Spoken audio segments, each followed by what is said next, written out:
அஸ்ஸலாமு அலைக்கும் வணக்கம் பிள்ளைகள்.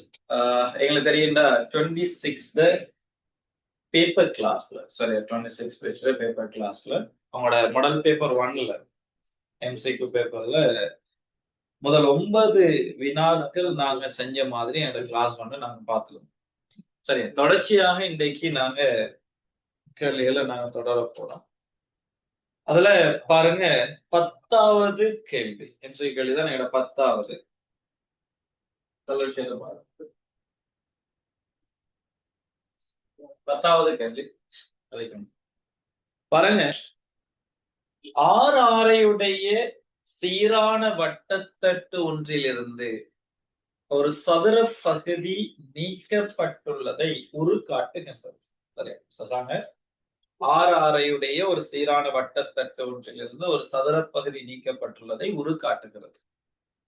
எஞ்சிய பகுதியின் புவியீர்ப்பு மையம் ஓவிலிருந்து அசையும் தூரம் என்னன்னு கேள்வி. ஓவில இருந்து அசைகிற தூரம் எஸ், இது வந்து அமையும் தூரம் என்னன்னு கேள்வி. சரி, இங்க பாருங்க, அதுல உங்களோட தரப்பட்ட அந்த கேள்வியில தரப்பட்ட படம் வந்துட்டு மேல இருந்து பாக்குற ஒரு வியூ.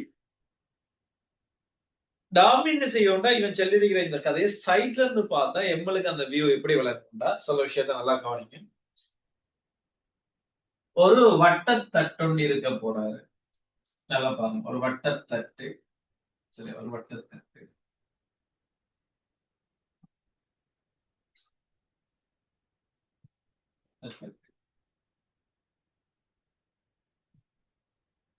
இந்த வட்டத்தட்டுல இருந்து ஒரு சதுர வடிவமான ஒரு கனவடிவ குச்சி, கனவுருண்டு கதைகள் அதோட ஹைட் வந்துட்டு வித்தியாசம் தானே. அதுல மேலுக்கு இருந்து பாருங்க, குறுக்கோட்டு முகம் சதுரமா இருக்கு. குறுக்கோட்டு முகம் சதுரமா இருக்கிற ஒரு கனவடிவ குச்சி ஒன்று என்ன செஞ்சிருக்காங்கன்னா, சரி இப்படி கனவடிவ குச்சி ஒன்று வெட்டி அகற்றாங்க. வெட்டி அகற்றப்பட்ட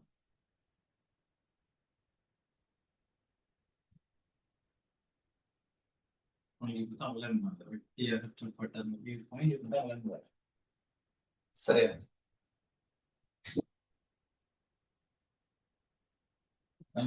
கனவடிவ குச்சி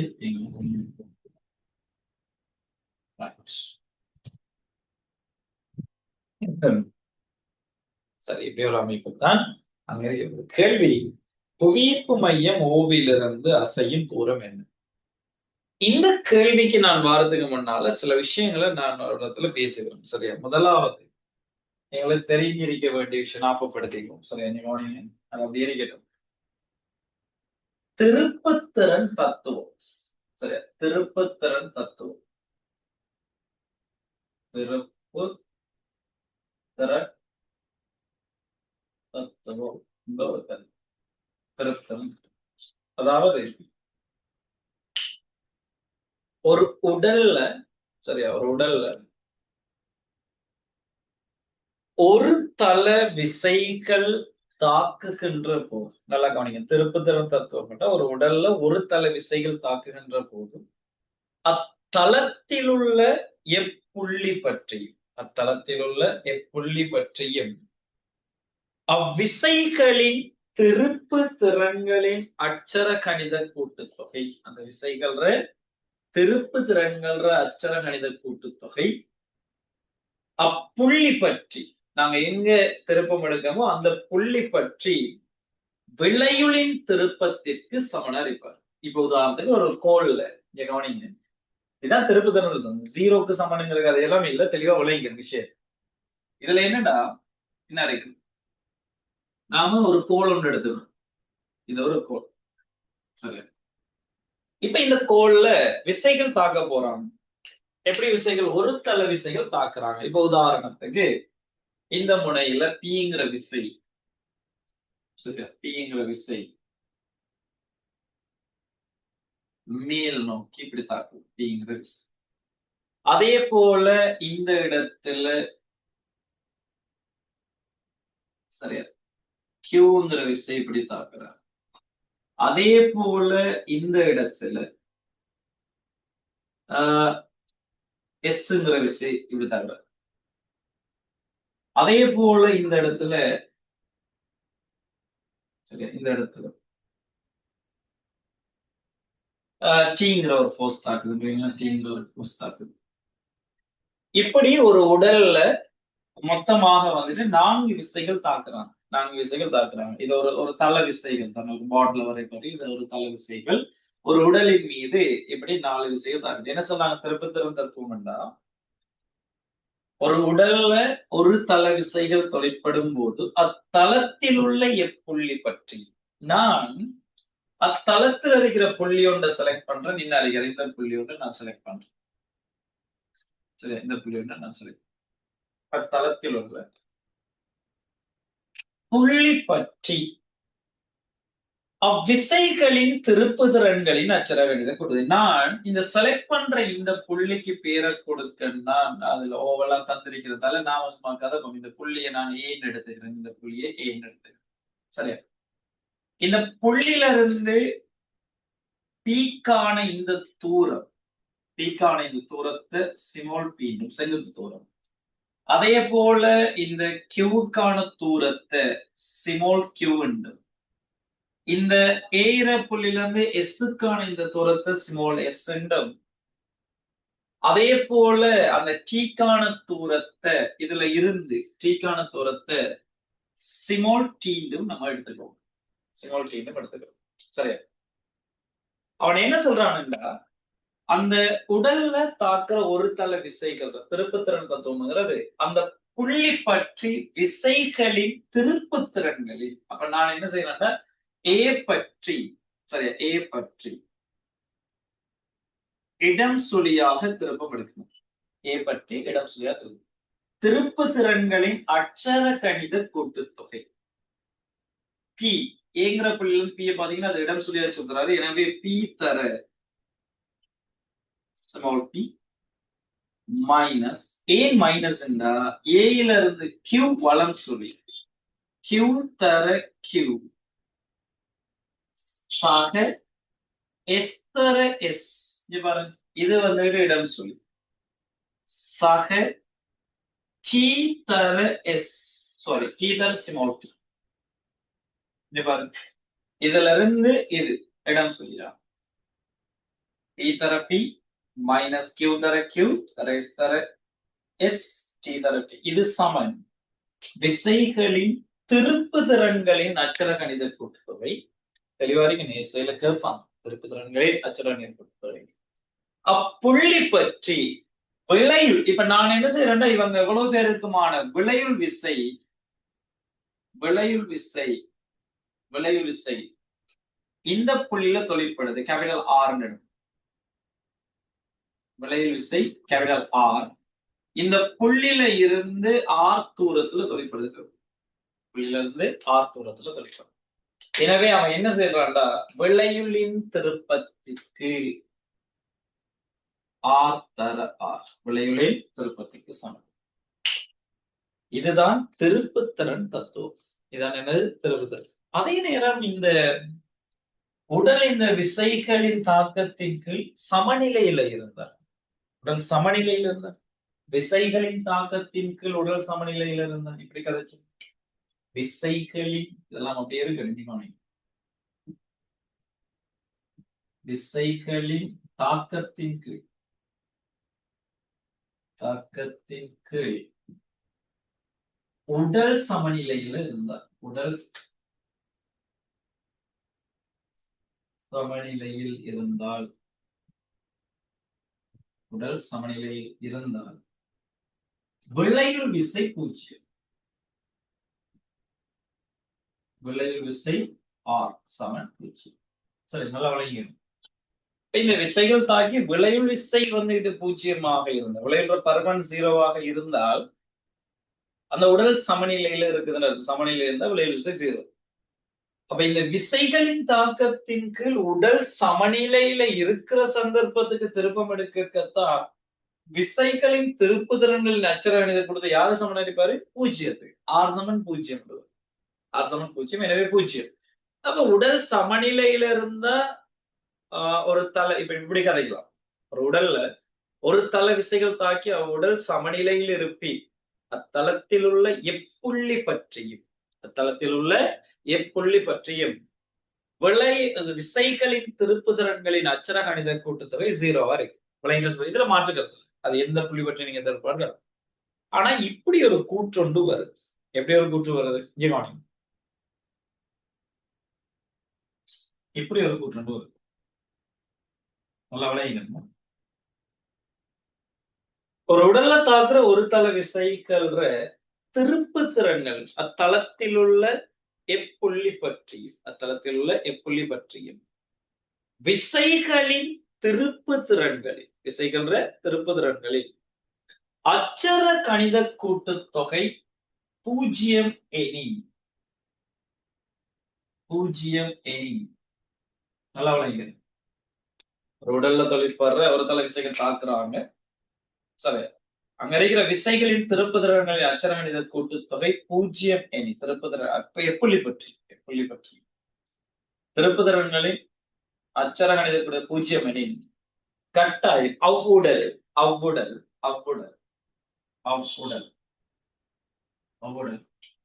சமநிலையில் இருக்கும்.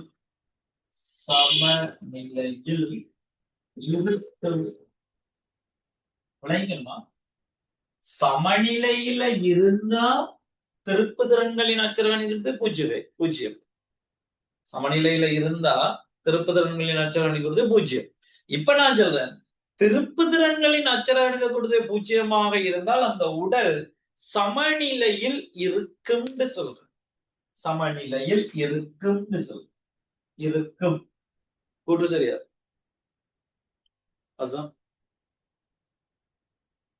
சமநிலையில இருந்தா திருப்புதிறன்களின் அச்சர கணிதங்கள் 0 தான். எந்த புள்ளி பற்றி திருப்படுத்தாலும் 0 தான். இப்ப சொல்றேன், எப்புள்ளி பற்றியும் விசைகளின் திருப்புதிறன்களின் அச்சர கணிதத்தோடு 0 எனில் அவ்வுடல் சமநிலையில் இருக்கும்.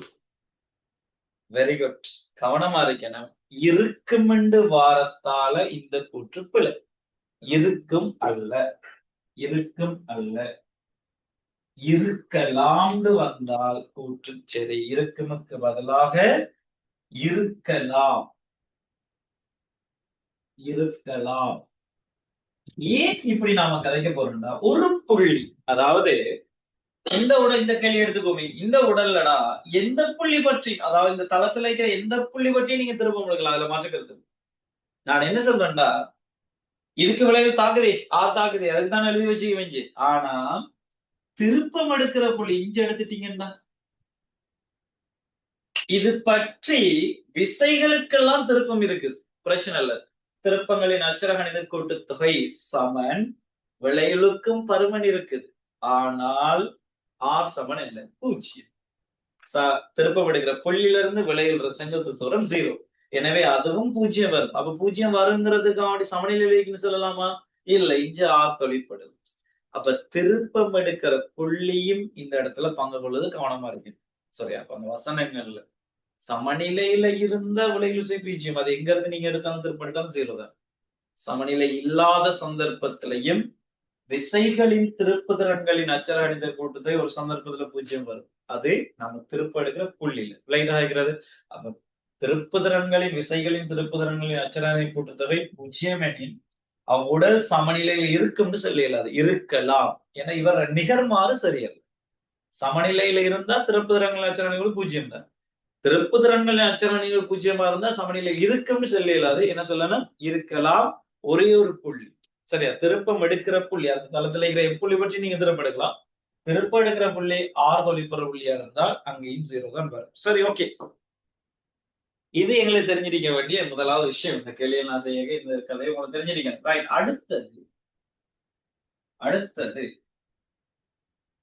நிகர்த்த சமாந்தர விசை, நிகராத சமாந்தர விசை. சரியா? நிகர்த்த சமாந்தர விசை, நிகராத சமாந்தர விசை. இந்த ஐடியாவும் இருக்கும். இந்த ஐடியாவும் இருந்தா இந்த கேள்வியை நாங்க என்ன சொல்லலாம் போகலாம். சரியா?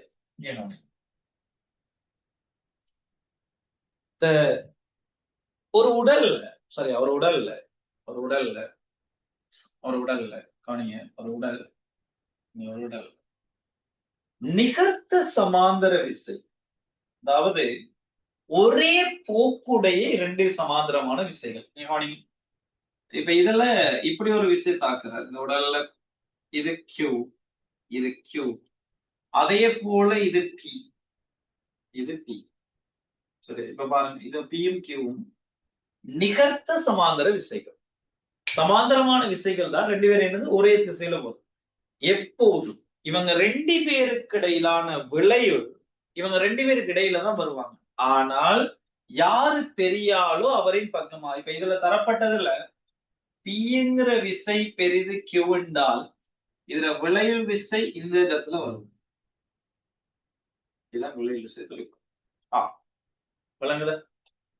அதே மாதிரி இது நிகர்த்த சமாந்தர விசை. இவரை சொல்றது நிகர்த்த சமாந்தர விசை. நிகர்த்த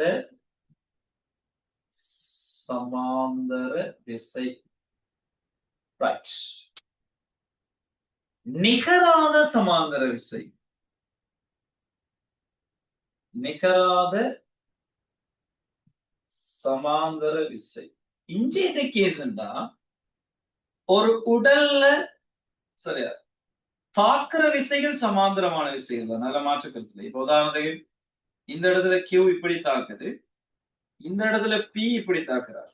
இங்க பாரு, ரெண்டுமே சமாந்தரமான விசை, ஆனா இது நிகராத சமாந்தர விசைகள். போக்கு வித்தியாசப்படுவாங்க. இங்கேயும் அதே கதை. இப்ப உதாரணத்துக்கு இந்த Pங்கிற விசைதான் பெரிது Q விடண்டா, Pங்கிற விசைதான் பெரிது Q விடண்டா, இவங்க ரெண்டு பேருக்கும் நான் விளைவில் என்ன தாக்க போறாங்க?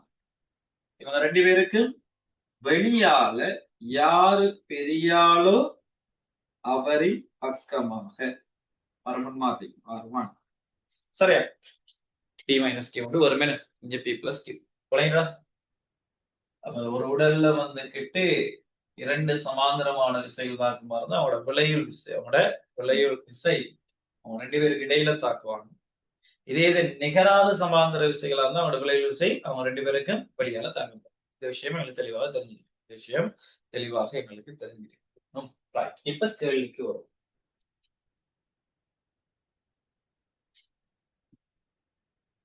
நான் இந்த கேள்வி செய்யறதுக்கு முன்னால சில தரவுகளை நான் இதுல எடுத்துக்கிறேன். சரியா, சில தரவுகளை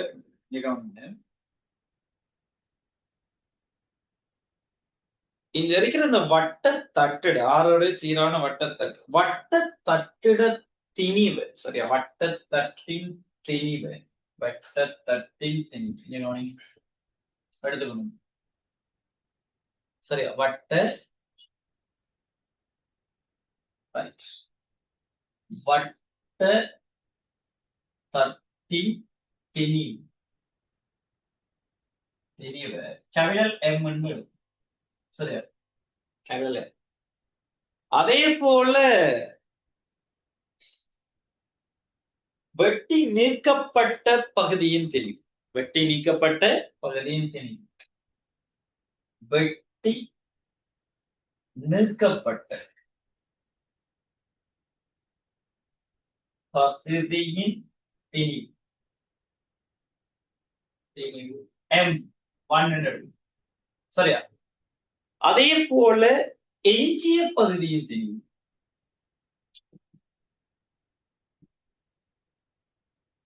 எஞ்சிய பகுதியின் திணிவு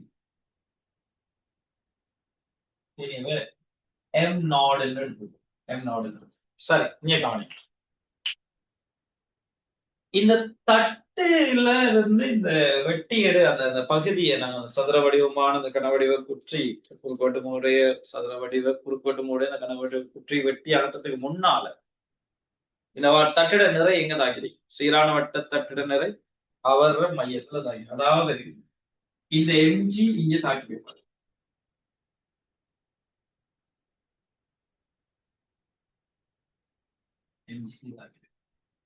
அப்படிதானே?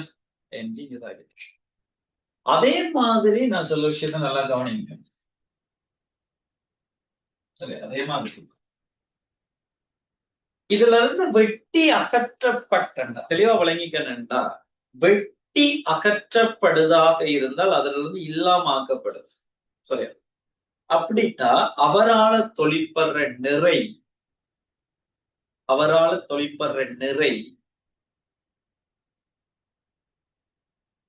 நிகராத சமாந்தர விசை மாதிரி இல்ல. அந்த இடத்துல இல்ல. அந்த இடத்துல இல்லன்னா புவியீர்ப்பு விசைக்கு எகெயின்ஸ்டாக காட்டப்படும். இதுல கவனம் பாருங்க. ஒரு வெயிட் வைக்கப்பட்டால் அவர் நிறை புவிக்கு ஈர்ப்பார். அவர் இல்லைன்னா அதுல இருந்து வெட்டி நாங்க அகற்றோம். அப்படி ஒரு ஆள் இல்லாம. எனவே அவர் நிறை இந்த சதுர வடிவம் அவர் மூளை விட்டத்தை நினைப்பீங்க. அதுல மையத்துல இருந்து அவர் நிறை எங்க தொழிற்பட போகுதுன்னா அவர் மையத்துல ஒரு தொழில் இந்த ஷேப்ல M1G. இது வெட்டி அகற்றப்பட்டார். இது ஒரு சதுர வடிவமான கணக்குடி மேலே கொண்டு வச்சிருந்தா அவரும் கீழ் நோக்கி தவிர்ப்பார். கேள்விகள் இருக்குது. அதெல்லாம் அடுத்த பேப்பர் கிளாஸ்ல அப்படியான கேள்விகள் வரும். அப்ப MG M1G. இப்ப சொல்லுங்க பாப்போம். இதெல்லாம் வெட்டி அகற்றதுக்கு முன்னால, வெட்டி அகற்றது பிறகு. இப்ப விளையுளாக இவர் விளையுள் தானே M0G வரப்போகுது. எஞ்சிய பகுதியில. ஏன்னா எங்களுக்கு தெரியும் ஒரு உடல்ல நிகராத சமாந்தர விசைகள் தாக்கினால் அவங்களோட விளைவுல அவங்க 2 பேருக்கு வெளியாலும் தாங்க போறாங்க. அதே நேரம் யாரு பெரியாலோ அவரின் பக்கமாக. பிள்ளைங்களை சொல்றது அவரின் பக்கமாக எங்கால திசையில் தாங்க போறாங்க. இஞ்சால திசையில தான் இந்த M0G இருக்க போகுது. சொல்றது ரைட். நாம இந்த தளத்துல இருக்கிற புள்ளியாக நான் எடுத்த மாதிரி இந்த ஏங்கிற புள்ளியை நான் எடுத்துக்க போறேன். சரியா? ஏங்கிற புள்ளியை நான் எடுத்துக்க போறேன். சரி, இவ்வளவுதான். அந்த உங்களோட மேலுக்கு இருந்து பாக்குற வியூ பாயிண்ட் இதுதானே. மேலுக்கு இருந்து பாக்குற வியூ பாயிண்ட் நீங்க பாத்தீங்கன்னா இந்த ஷேப்ல தான் இருக்கு.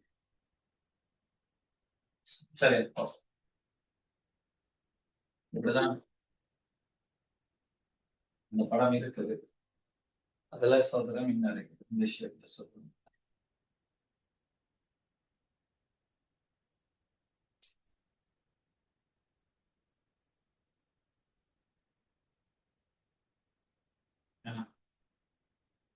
தட்டுன்னா 6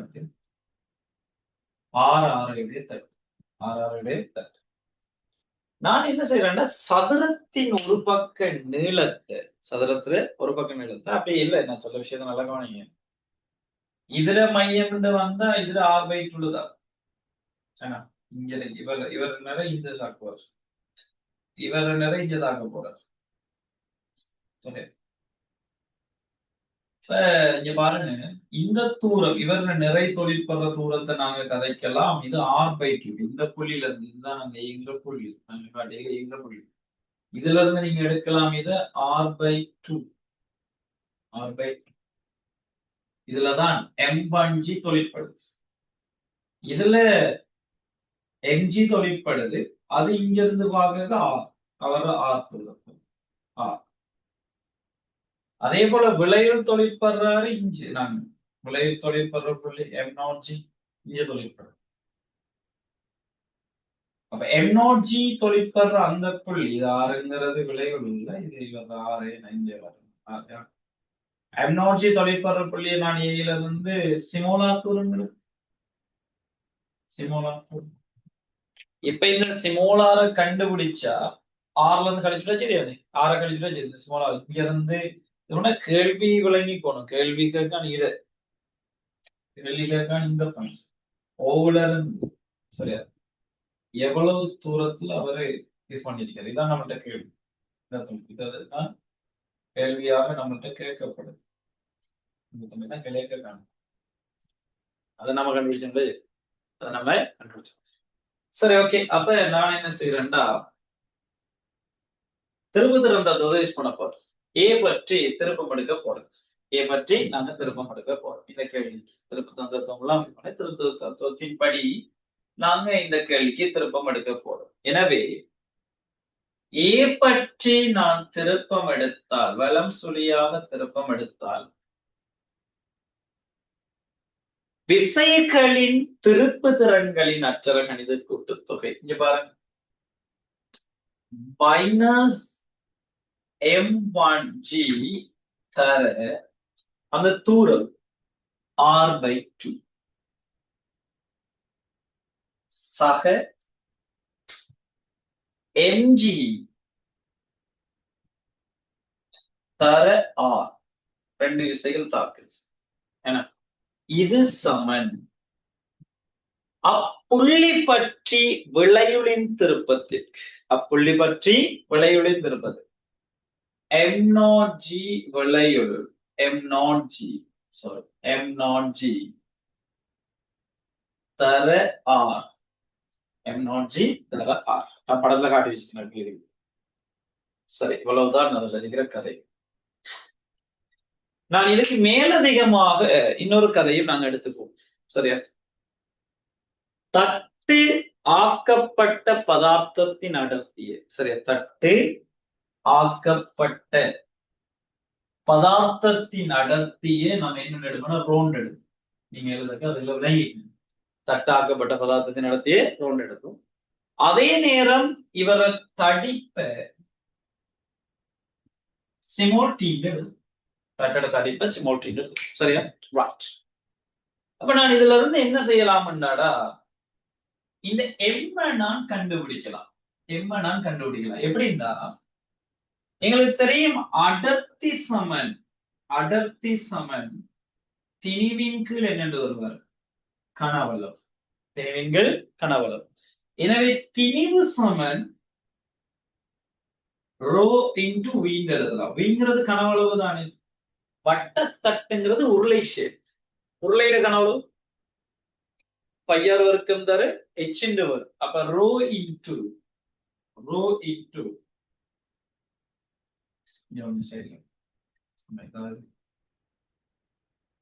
m Saman row into by r வர்க்கம் தர t வரும். இது யாரு? அங்க இருக்கிற வட்டத்தட்டோட திணிவு. அதே போல வெட்டி அகற்றப்பட்ட கனவடிவ குற்றிட திணிவு m1. அவர் அடர்த்தி ரோ, அதே பதார்த்தம் தான் ரோ. அங்க சதுர வடிவமான அடி. சரியா? சதுரத்தின் ஒரு பக்க நீளத்தை நான் என்ன எடுக்கன்னா y எடுக்க. சதுரத்தின் ஒரு பக்கத்தின் நீளத்தை y எடுத்தா நம்ம இந்த y r சார்பாக காணலாம். பைதகரஸ் தேற்றத்தின்படி r வர்க்கம் சமன் y வர்க்கம் சக y வர்க்கம்னு வரும். அப்படிதான்டா. எனவே r வர்க்கம் சமன் 2 y வர்க்கம்னு வரும்.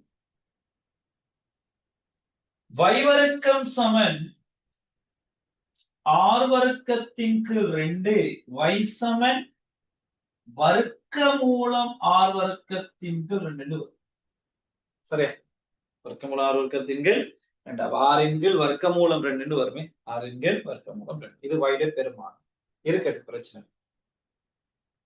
அப்ப நம்ம ஒரு பக்க நீளத்துல, ஏன்னா y வர்க்கம் தான் நம்மளுக்கு தேவை, அவசரம். சரி, அப்ப சதுரத்தில குறுக்கோட்டு முகத்தின் பரப்பளவு, அந்த அறிகிற கணவரோட குறுக்கோட்டு முக பரப்பளவு நிலந்தராகல வைதர y வர்க்கம் தர கீண்டு வரும். அப்ப இவர பரப்பளவு y வர்க்கம் தர t. y வர்க்கம் தர t. y வர்க்கத்துக்கு பதிலா நிலந்தராகம் தர உயரம் ரோ இன்டு y வர்க்கத்துக்கு பதிலா நம்ம எழுதலாம். என்ன இருக்காரு? r வர்க்கம் ஓவர் 2. r வர்க்கத்தின் கீழ் 2 இன்டு t வரும். அதே போல அப்ப இதை கண்டுபிடிச்சிட்டோம் நம்ம. என்ன அப்ப எம்மையும் நாங்க ரோ ஆர் டி சார்பா கண்டுபிடிச்சிட்டீங்க. எம் அதே போல m1 கண்டுபிடிச்சாச்சு. அதே போல நம்ம என்ன காணலாம்னா m0 காணலாம். m0 காணல் ஈஸி. எப்படி காண போறீங்க? m0ங்கிறது m மைனஸ் m1 அதிக போற m மைனஸ் m1 ஆக இருக்க போற.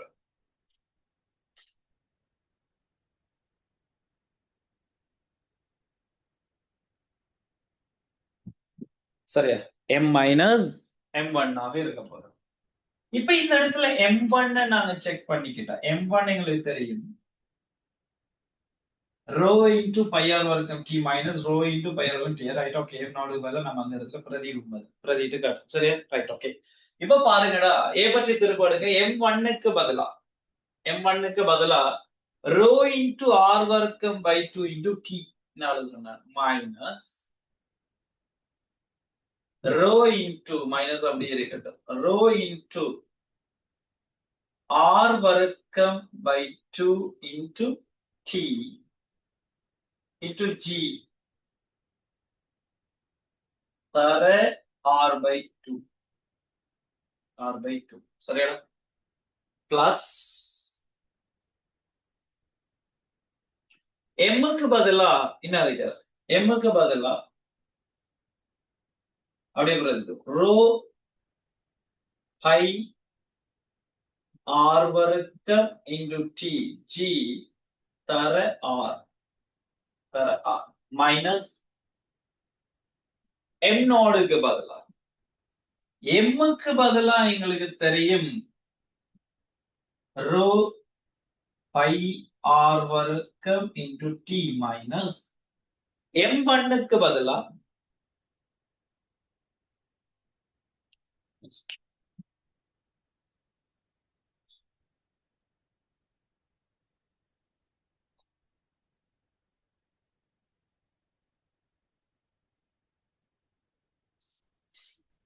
அதான் நான் பேசணும்ல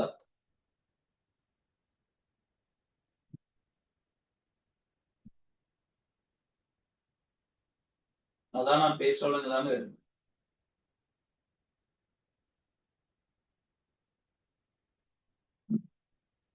எஸ் ஓகே ரைட் சரிங்க கவனிங்க அப்ப பை ஆர் வர்க்கம் ரோ பை ஆர் வர்க்கம் into d minus rho into r வர்க்கம் பை 2 இன்டு டி வரும் சரி ரோ இன்டு ஆர் வர்க்கம் இன்டு பை 2 இப்ப இதுல இருந்து நாங்க யார பொதுவா எடுக்கலாம்னா ரோ ஆர் வர்க்கம் இன்டு டி நாங்க பொதுவா எடுத்தா எங்கள்ட்ட மிஞ்ச போகுது யாரு pi minus half r minus half r pi minus half but எங்களுக்கு பைக்கு பதிலா ஒரு பெருமானம் தந்திருக்காங்க என்னதை போட சொல்லியா மூண்ட போட சொல்லி அப்ப மூண்ட போட்டீங்கன்னா மூண்டுல இருந்து ஹாஃப கழிச்சீங்கன்னா 2.5 மிஞ்சுமே 2.5 மிஞ்சு 2.5ங்கிறது 5×2 அப்ப இதுக்கு பதிலா எழுதலாம் 5×2 ரோ ஆர் வர்க்கம் இன்டு டி அப்ப எம் நோடுக்கு பதிலா நாங்க எழுதலாம்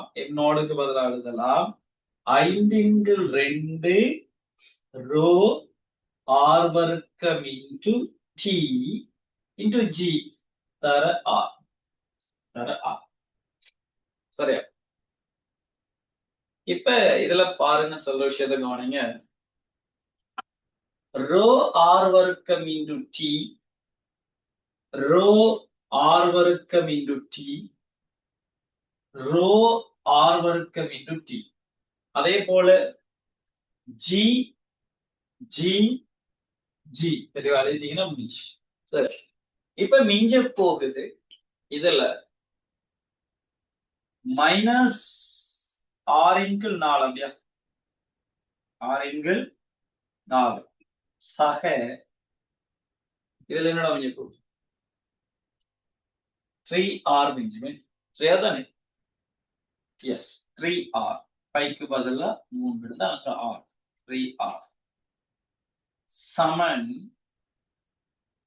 5×2 r அரகணிச்சா இது அப்ப பகுதி என்ன சமப்படுத்தி விட்டீங்கன்னா மைனஸ் ஆர் சக 12r கீழே 4 இது சமன் 5×2 r வரும் என்னடா வரும் 11r/4 இது சமன் 5r/2 சுருக்கி விட்டா இதுல 2 வரும் அப்படிதானே எனவே r சமன்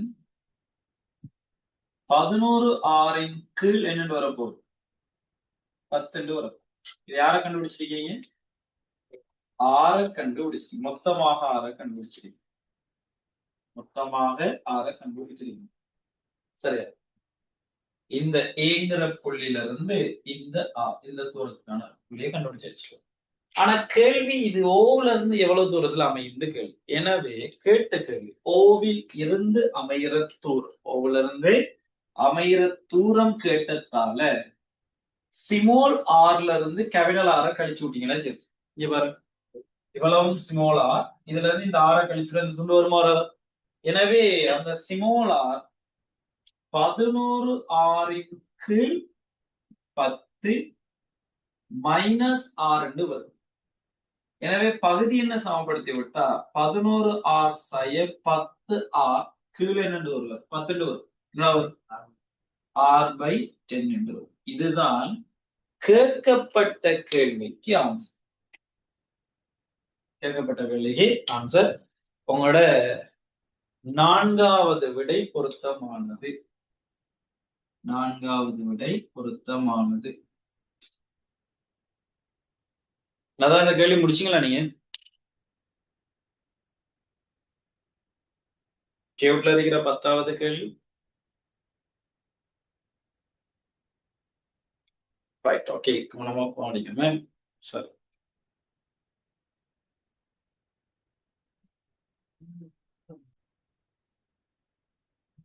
சரி. அடுத்த கேள்விக்கு நாங்க வருவோம். அடுத்த கேள்விக்கு நாங்க வருவோம். கியூல இருக்கிற 11வது கேள்வியை பாருங்க.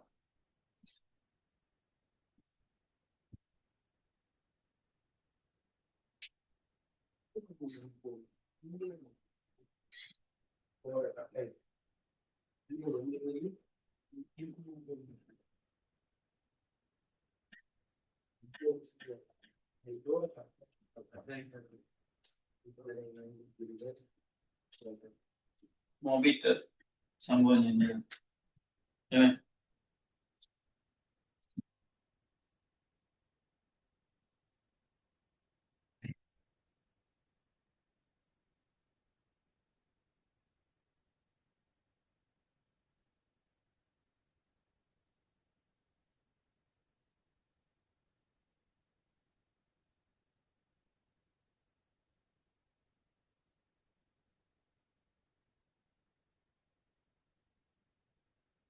சரி, சரி. டியூப்ல இருக்கிற 11வது கேள்விக்கு வரும். டியூப்ல இருக்கிற 11வது கேள்வி. சரி, பாருங்க. ஒரு ஹிஸ்டோகிராம் வந்து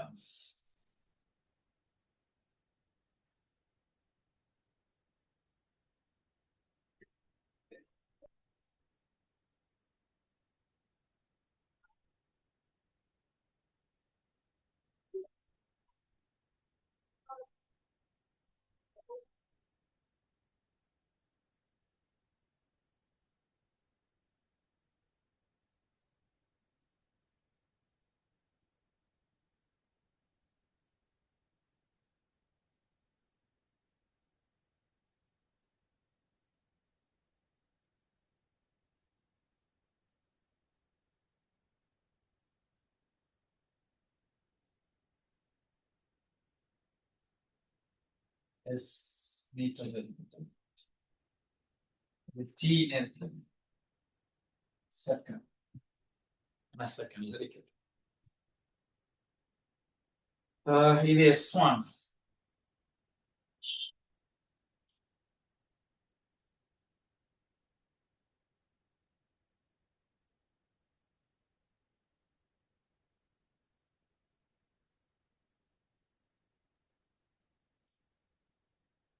இது S1. இது S1.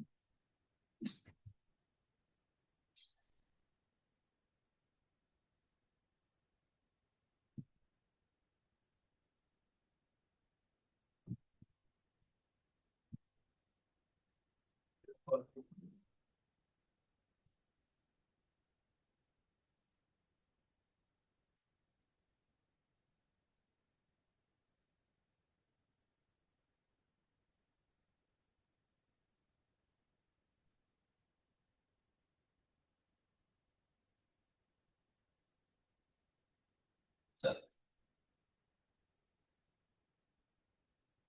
இவருக்கு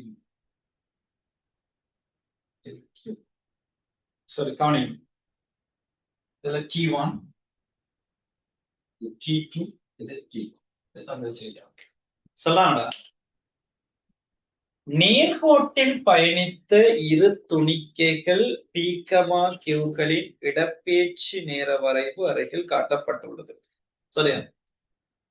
விளங்கிய கோணம் ரெண்டு பேருமே T7 ஒரு புள்ளியில இருந்து ஒரே நேரத்துல இயக்கத்தை ஸ்டார்ட் பண்றாங்க. ஒரே நேரத்துல இயக்கத்தை ஸ்டார்ட் பண்றாங்க. அதுல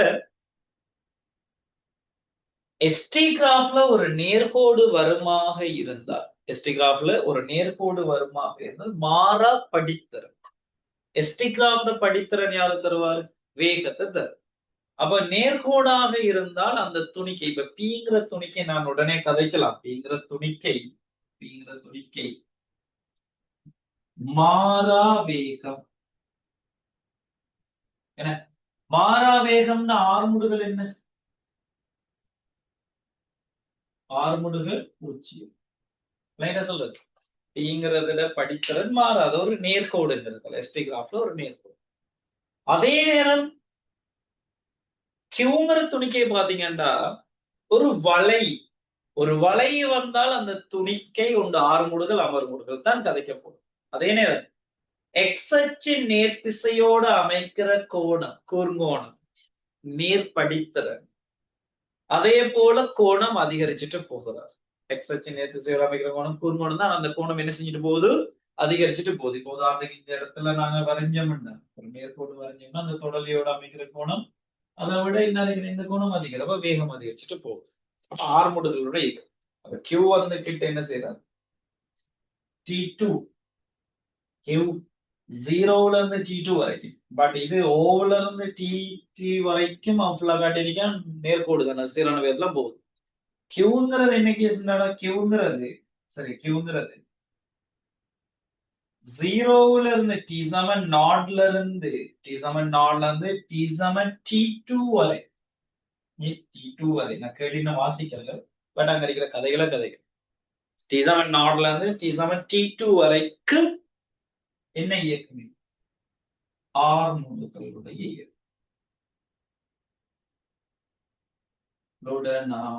இயக்கம். வலை வந்தால் அதை நினைச்சுக்கணும். எஸ்டி கிராஃப்ல வலை வந்தால் அது ஆறுல இயக்கம். சரி, ஓகே. இனி வரும் கூற்றுக்கு. நேர்கோட்டில் பயணித்த இரு துணிக்கைகள் P, Qகளின் இடப்பெயர்ச்சி நேர வரைவு அருகில் காட்டப்பட்டுள்ளது. P, Qவின் இயக்கங்கள் பற்றிய கூற்றுகளில் வெள்ளையானது என்னன்னு கேட்காங்க. அப்ப நல்ல கேள்வி இது. ஏன் நல்ல கேள்விட்டா, மிச்சம் இருக்கிற 4 விடைகளும் பொருத்தம் உண்டு. இந்த கிராஃபை விளங்கப்படுத்துறதுக்கு விடைகள் பொருத்தமா இருக்கு. நேரம் T7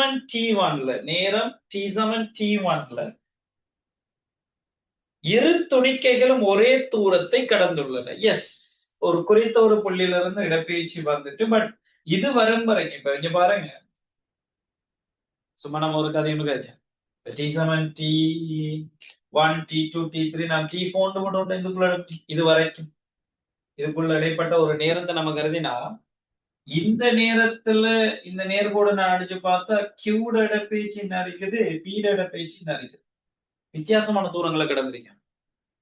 அப்ப T7 ஒன்றா ஸ்டார்ட் பண்ணினவர் அடுத்தது T7 தான் இவங்க 2 பேரும் திரும்ப சந்திக்க போறாங்க. அப்ப ஒரு புள்ளியில இருந்து ஒரே திசையில இயக்கம் நடந்துகிட்டு இருக்குது. நேர்பிரதேசத்துக்குள்ள இருக்கிற துணிக்கை ஒரு ஆள் சீரான வேணும், ஒரு ஆள் ஆறு அது பிரச்சனை இல்லை. பட் அடுத்த தரம் அவரு ஸ்டார்ட் பாயிண்ட்ல சந்திச்சவரு இந்த T1 தான் திரும்ப சந்திக்காம ஒரே தூரம் தான் கடந்துட்டீங்க. அப்ப முதலாவது கூற்று சரி. நம்மளாவே அந்த முதலாவது கூற்று சரிங்கிறத விளங்கிக்கணும். ரெண்டாவது வரும். துணிக்கை கியூவானது நேரம் T2 வரை ஆறுமுடுகி உள்ளது. எஸ், நான் சொன்னேன் T7 இருந்து T2 வரைக்கும் தான் ஆறுமுடுது. ஏன்னா அதுக்கு பிறகு இந்த கியூ இந்த இடத்துல போயிட்டு, சரியா, இந்த இடத்துக்கு போனதுக்கு பிறகு பாத்தீங்கன்னா நேரம் போகுது, இடப்பெயர்ச்சியில மாற்றம் இல்லை. நேரம் போயிட்டு இருக்காரு, அவருக்கு இடப்பெயர்ச்சியில மாற்றம் இல்லை. இடப்பெயர்ச்சி மாற்றம் இல்லைன்னா அந்த இடத்துல என்னது, ஓய்வுல இருக்காரு. அப்ப அவன் ரெண்டாவது கூற்றும் சரி.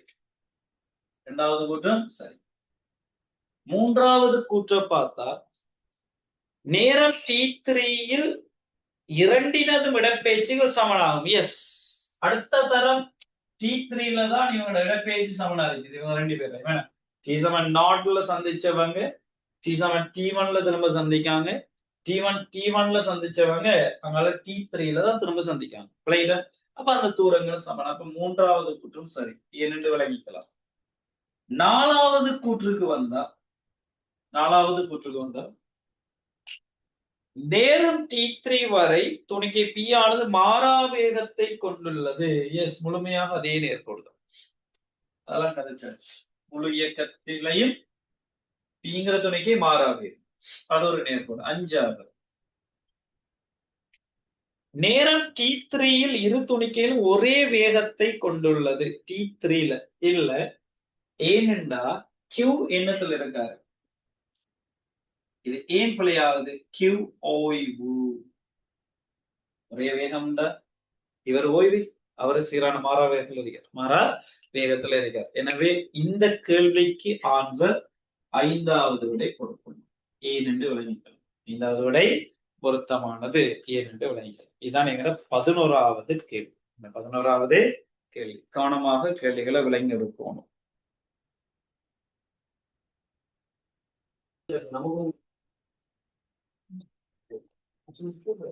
சரி கவனிங்க அடுத்த கேள்வியை பாருங்க டியூப்ல இருக்கிற 12வது கேள்வி நல்ல ஒரு கேள்வி வந்தது சரியா அந்த கேள்வியை நான் பார்க்கலாம் நீங்க கவனிங்க நான் சில விஷயத்துல கவனி பார்ப்பேன் நடக்க போகுது சரியா 12வது கேள்வியை பாருங்க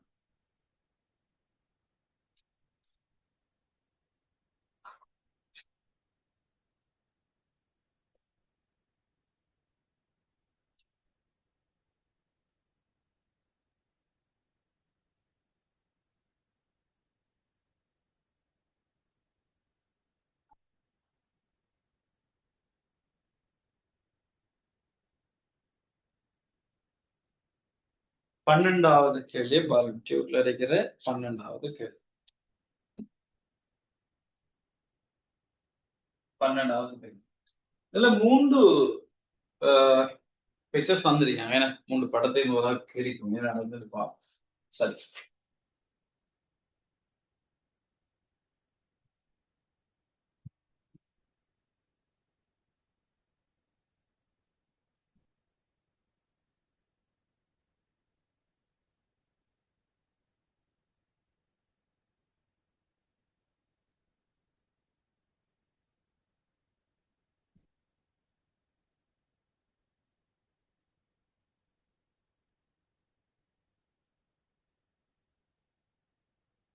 சரியா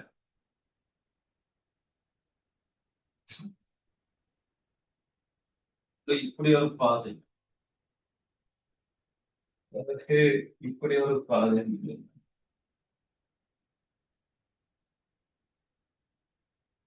இப்படி ஒரு பாதை இப்படி ஒரு பாதை அதே ஹைட்ல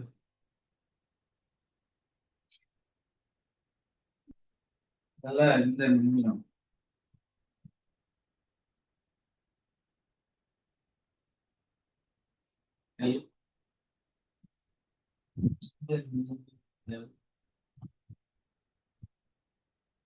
அதே போல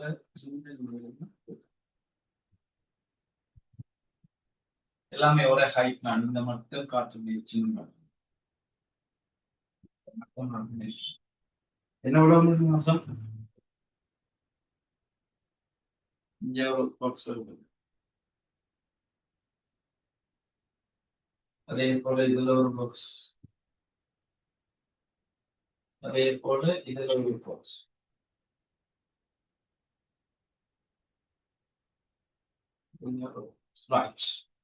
சரியா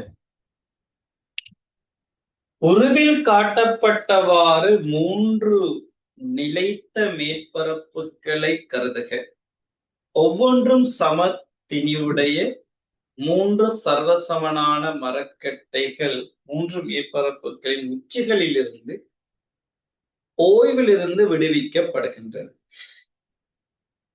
3 தரையை ஒரே கதியில் அடைக்கின்றன 3 தரவட்டுதான் 3 கதிகளும் தரையை வந்துட்டு ஒரே கதியில் அடையலாம் ஓயில தான் விடுறாங்க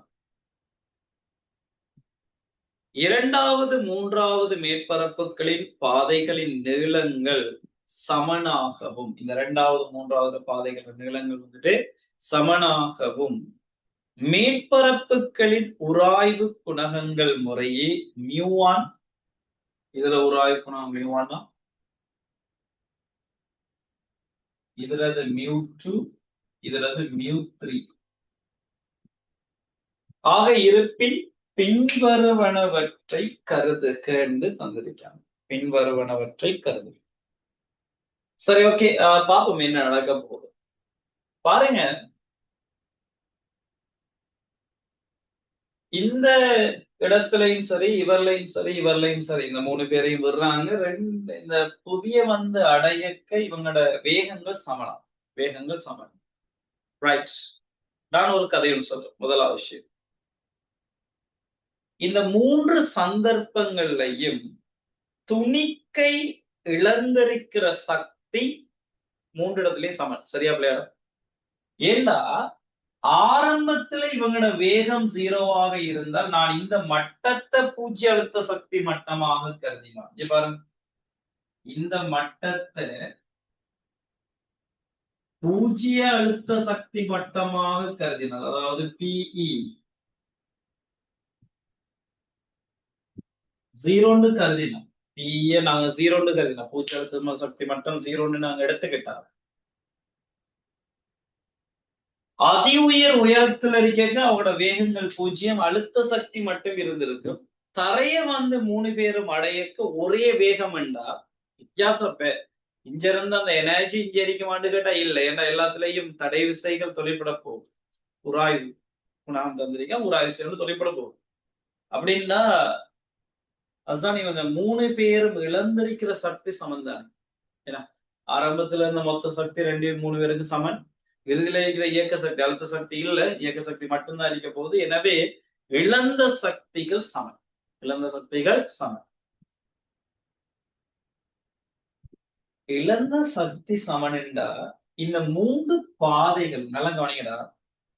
இந்த 3 பாதைகள்ல வர இந்த நிலையை நான் கருதினேன். இந்த டாட், சரியா? இந்த டாட், அதே போல இருக்கிற இந்த டாட், அதே போல இங்க இருக்கிற இந்த டாட், இருக்கிற இந்த டாட், இந்த டாட், இந்த டாட், இது எல்லாமே ஒரே டாட் தான். ஏன்னு தெரியுமா?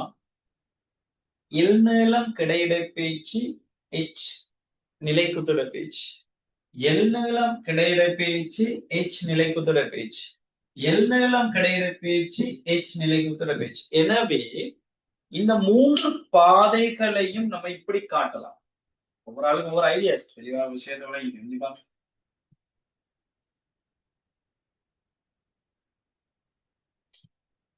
சரியா?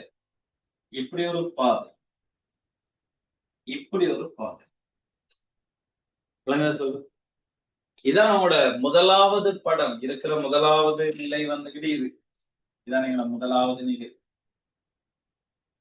இது எங்களோட 2வது பாதை.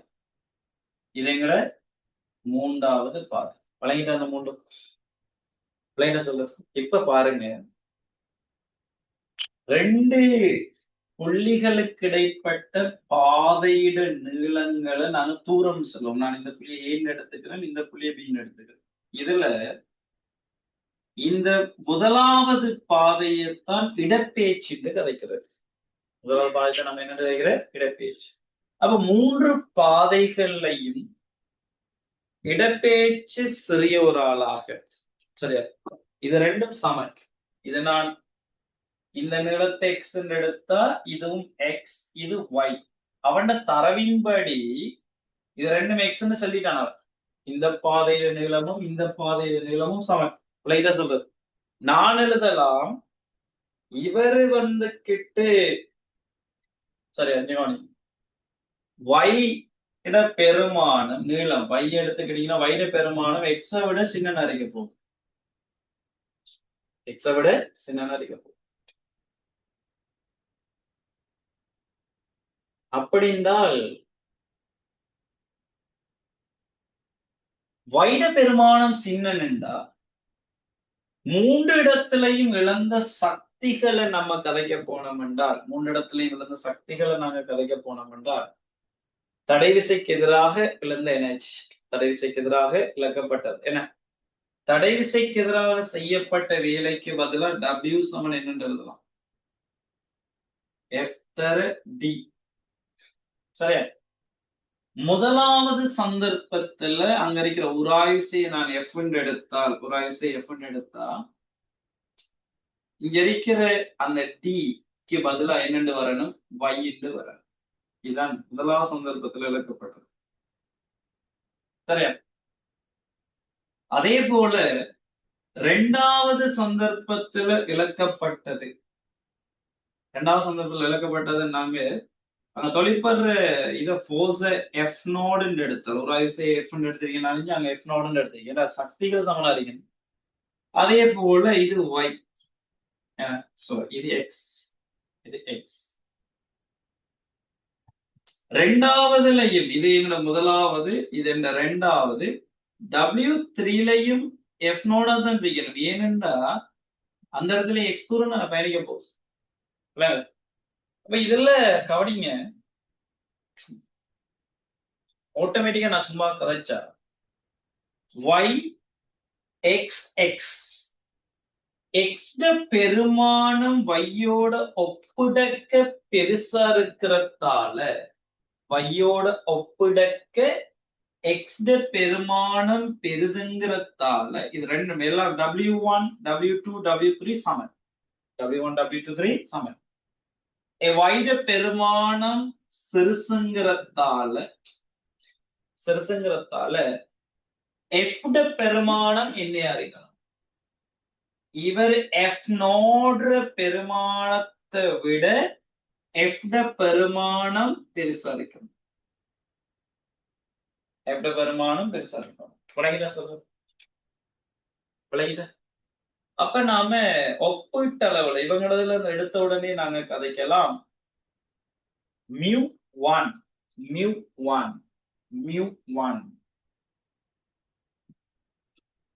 இந்த μ2, μ3 விட பெருசா இருக்குது. விளங்க சொல்றது? μ1 தான் ஒப்பீட்டளவுல இவங்களை விட பெருசா இருக்கு. அப்ப A கூற்று சரி, A கூற்று சரி வரும். A கூற்று μ1 தான் பெருசு μ2 விட. அவங்க ரெண்டு பேரும் ஒப்பிடுவோம். இவங்க ரெண்டு பேரோட இவர் பெருசால இருக்கு, இவங்க ரெண்டு பேரோடைய இவரு பெரிய ஆளா இருப்பார், அதுல மாற்றுக்கிறது இல்லை. விளங்கிட்டா சொல்றது? Right, okay. அடுத்த விஷயத்துக்கு வரும். μ2 μ3 இடையிலான ஒப்பிட நாங்க பார்க்க போறோம். μ2 μ3 இடையிலான ஒப்பிடு. சரி, இங்க கவனிங்கடா,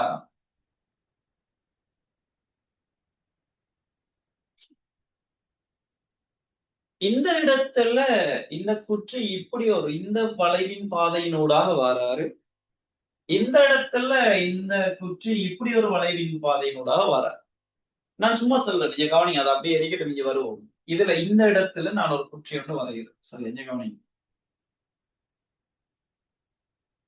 இன்னும் தெளிவாக அதை கதைக்கிறேன்டா. எவ்வளவு தெரியும்டா, இவர் நிறை கீழ் நோக்கி தொழிற்பட போறார். என்னது? mg. என்ன? அதே போல மறுதாக்கம் R, இது தீட்டாவாக இருந்தால் இந்த இடத்துல தீட்டா, அப்ப ஆருக்கு பதிலா என்ன வருவாரு? mg cos தீட்டாண்டு வரும். அப்படித்தானே? உராய் விசையை நாங்க F நாட் அல்லது F எடுத்தா, இந்த இடத்துல F எடுத்தா mu mg cos theta, mu1 mg cos theta. விளங்குது?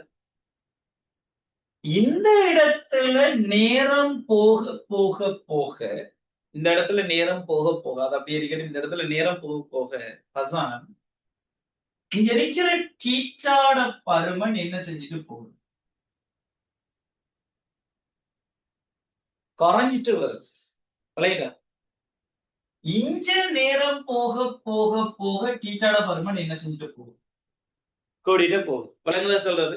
இப்ப இந்த ரெண்டாவது மூன்றாவது ஒப்பிட போறோம் நாங்க. சரி, ரெண்டாவது மூன்றாவது ஒப்பிட போறோம். அந்த இடத்துல நாங்க F0 சமன் F0 நாங்க எடுத்ததின்படி F0 சமன் F0 என்று கதைக்க போறோம். பாருங்கடா, ரெண்டாவது சந்தர்ப்பத்துல mg mu1 mg cos theta black கலர்ல போறோம். சரி, black கலர்ல போறோம். அதே போல ரெண்டாவது சந்தர்ப்பத்துல mu2 mg cos theta இந்த தீட்டாவை ப்ளூ கலர்ல போறோம். ஒரு தேவைக்கலாம் அங்க வர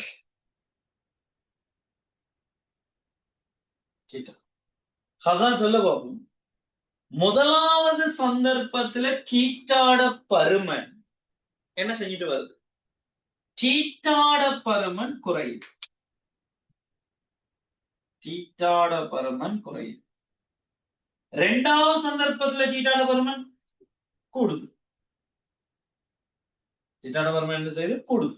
ஜீரோல இருந்து அப்படியே கூட்டிட்டு வருது. எங்களுக்கு ஞாபகம் இருக்குதா உங்களுக்கு? காஸ் வலை ஞாபகம் இருக்குதா? கொஸ்வலை கொஸ்வலை என்ன செய்ய போகுதுன்னா இப்படிதான் வரும். கொஸ்வலை என்ன? தீட்டாட பருமன் அதிகரிக்க அதிகரிக்க கஷ்ட பெருமானம் என்ன செய்யும்? குறைகிறது. தீட்டாட பருமன் அதிகரிக்க அதிகரிக்க காஸ்டீட்டாட பருமன் என்ன செஞ்சிருக்குது? குறையும். விளங்குது? இங்க தீட்டாட பருமன் குறைய குறைய குறைய குறைய காஸ்டீட்டாட பருமன் என்ன செய்யுது? கூடல். காஸ்டீட்டாட பருமன் கூட வருது. விளைவாக காஸ்டீட்டாட பருமன் கூட வருதுண்டா m1 mu1 mg ரெண்டுக்கு சமன். அப்ப mu1 என்ன அறியும்? சாரி, mu2 இது mu3 சாரி mu2 பருமன் என்ன அறியும்? குறைஞ்சிருக்கணும். mu3 கூட இருக்கும். விளங்குதா சொல்லுங்க? அப்ப எங்களுக்கு mu3 mu2 ஒப்பிட்டால் mu2 சிறிது அறிக்கணும் mu3 விட. b கூட்டு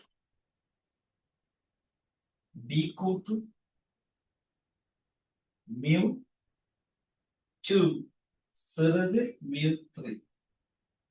எஸ், அதுவும் சரி.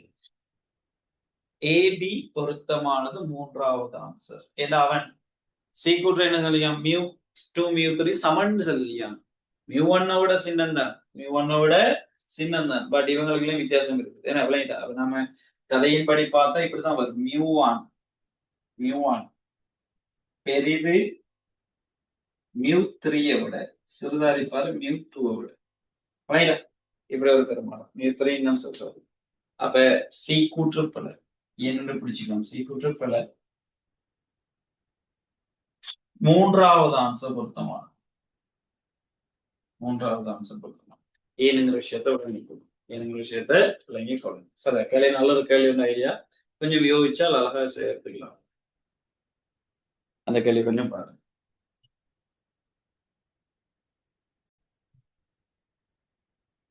சரி, அடுத்த கேள்வி டியூப்ல இருக்கிற 13வது கேள்வியை பாருங்க. டியூப்ல இருக்கிற 13வது கேள்வியை பாருங்க.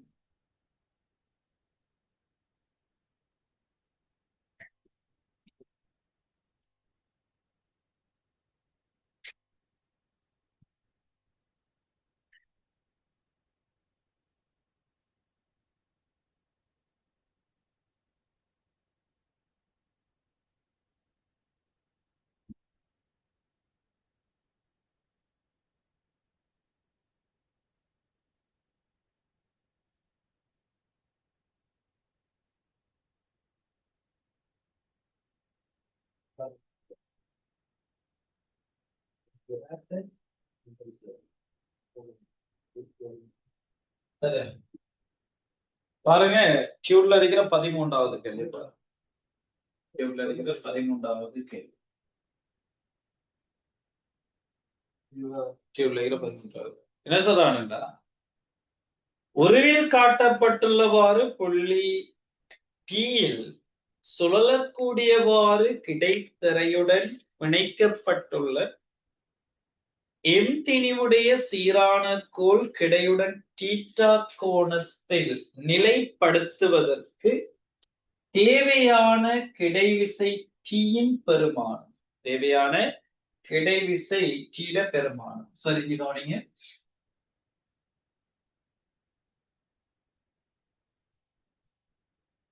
கிடைவிசை டீட பெருமானம்.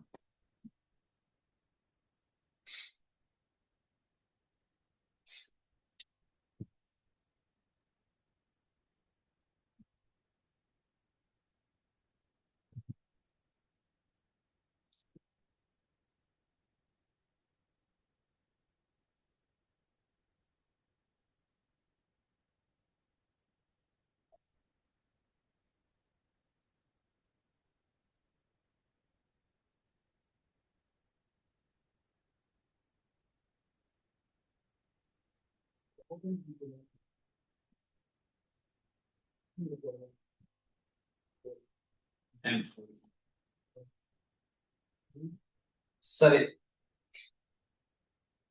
இது தீட்டா சாய்வு. இது தீட்டா சாய்வு. இணைதான் சுழலிடப்பட்ட புள்ளி பி இருக்குது. சரி, இப்ப இதுல என்ன சொல்றாங்கன்னா, ஒருவில் காட்டியவாறு புள்ளி பியில் சுழலக்கூடியவாறு கிடைத்தரையுடன் பிணைக்கப்பட்டுள்ள எம் திணிவுடைய சீரான கோள் கிடையுடன் தீட்டா கோணத்தில் நிலைப்படுத்துவதற்கு தேவையான கிடைவிசை டீயின் பெருமானம் என்னன்னு கேள்வி. சரி, அப்ப சமநிலையில இருக்குது. அப்படியா? சமநிலை இருக்கு. சமநிலையில இந்த கோளை வைக்கிறதுக்கு தேவையான டீட பருமன் என்னன்னு கேள்வி. எங்களுக்கு சீரான கோள் எங்களுக்கு தெரியும். யாரை எங்க கொண்டு வச்சாலும் அவரோட நிறை எப்போதும் சீரான கோளாக இருந்தால் அவரை நடுப்புள்ளில தான் நிறை தாக்க போகுது. எம்ஜி தாக்க போகுது. இன்னும் இதை நல்லா காட்டலாம்டா இப்படி காட்ட. சரியா? கேள்வி செய்ய இப்படி நான் எம்ஜி தாக்க. எம்ஜி. சரி, இந்த கேள்வி செய்யறதுக்கு நான் இப்படி ஒன்று எடுத்துக்கிறேன். கோளின் நீளத்தை, சரியா, கோளின் நீளத்தை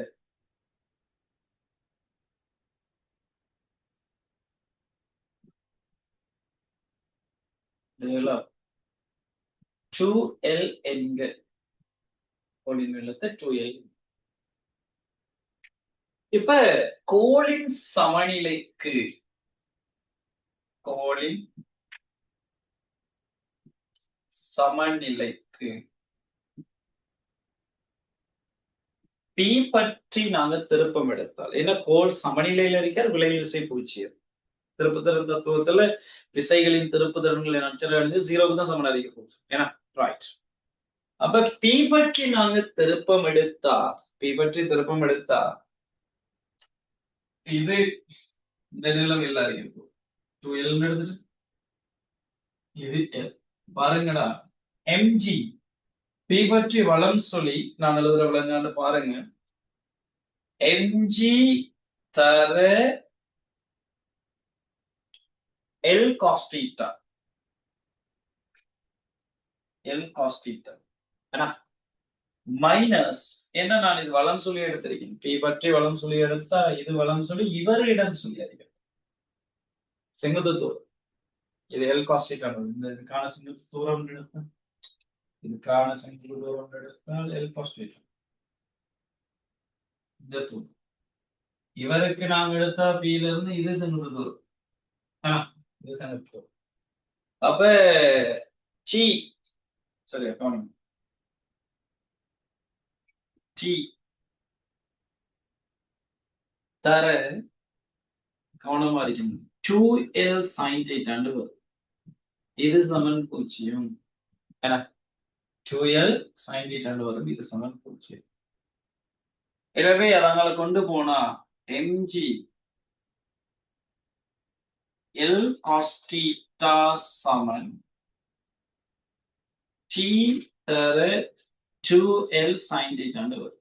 கேள்வி theta வரும்.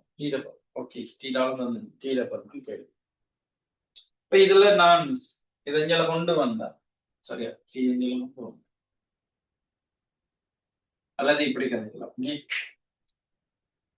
லேசர் சொல்லுவார் பிசிக்ஸ் எல் எல் காஸ்டீட்டா அவங்கள கொண்டு வந்தா சரி காஸ்டீட்டா அவங்கள கொண்டு வந்தா இஞ்சால எம்ஜி சமன் டி தர 2 sin தீட்டாவின் கீழ் என்னன்னு எழுதலாம் காஸ்டீட்டான்னு எழுதலாம் எழுதலாம் பட் இந்த sin தீட்டாவும் காஸ்டீட்டாவுக்கு பதிலா என்னன்னு கழிக்கலாம் நம்ம tan தீட்டான்னு எழுதலாம் அப்ப mg சமன் டி தர 2 tan தீட்டா என்ன அப்ப t சமன் mg இன் கீழ் 2 tan தீட்டான்னு வரும் mg இன் கீழ் 2 tan தீட்டா எத்தனாவது ஆன்சர் பொருத்தமானது 4வது விடை பொருத்தமானது விடை பொருத்தமானது ஏனுங்கிற விஷயத்தை விளங்கிக் கொள்ளும் எஸ் 4வது விடை பொருத்தமானது டி சமன் mg tan தீட்டா இது சமநிலைக்கு திருப்புத்திறன்களின் அச்சரகணித கூட்டத்தை 0 விலையில் 0 விலையில் 0 இருக்கும்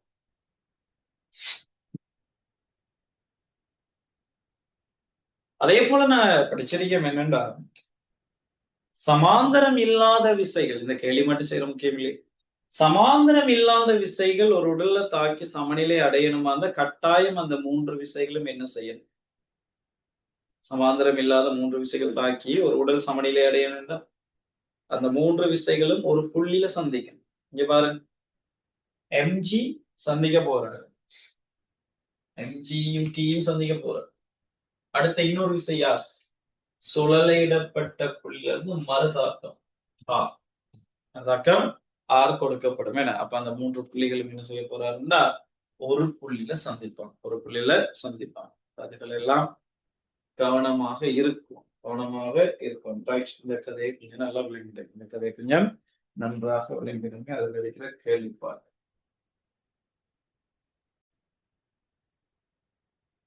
சரி 14வது கேள்வியை பாருங்க டியூட்ல இருக்கிற 14வது கேள்வி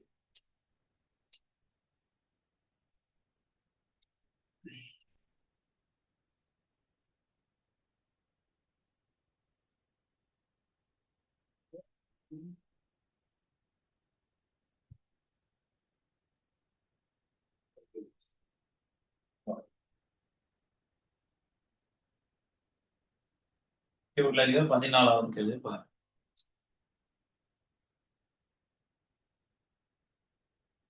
டியூட்ல இருக்கிற 14